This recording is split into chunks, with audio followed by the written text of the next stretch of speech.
मालूम है कि मुसलमानों की 800 साला कामयाब हुकूमत का ये भी एक राज था। वो राज क्या था, आइए आपको बताते हैं। कुतुबुद्दीन ऐबक शिकार खेल रहे थे, तीर चलाया और जब शिकार के नजदीक गए देखा तो एक नौजवान उनके तीर से घायल गिर पड़ा और तड़प रहा है। कुछ ही पल में उस घायल नौजवान की मौत हो जाती है। पता करने पर मालूम हुआ कि वो पास के ही एक गांव में रहने वाली बुजुर्ग का अकलौता सहारा था। जंगल से लकड़ियां चुनकर बेचता और जो मिलता उसी से अपना और अपनी वालदा का पेट भरता था। कुतुबुद्दीन ऐबक उसकी मां के पास गया, बताया कि उसके तीर से गलती से उसके बेटे की मौत हो गई है।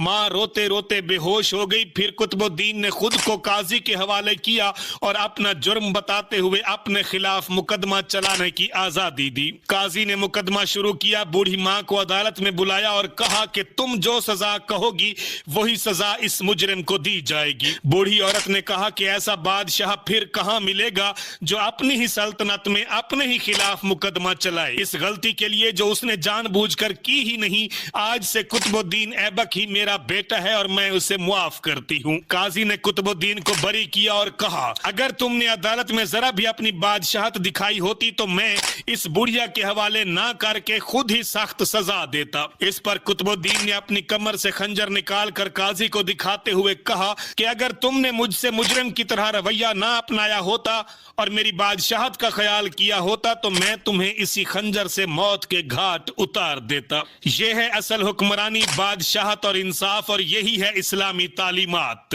इस्लाम सिर्फ प्यार, मोहब्बत, भाईचारगी, बराबरी और इंसाफ की तालीम भी देता है। हमें तकब्बुर, नफरत, रियाकारी, तरफदारी और बातिल की खुशनुदी हासिल करने से परहेज करना चाहिए। नाज़रीन इकराम, एक ये राज था हमारे कामयाब हुक्मरानों की कामयाबी का, और दूसरा राज हमारी तनज़ली का। आज खुद देख लें कि जहां जज भी बिकाऊ और अदालतें भी बिकाऊ। अल्लाह ताला की जात हमारे मुसलमान हुक्मरानों को इस्लामी तालीमात पर चलने की हिम्मत अता फरमाए। आमीन।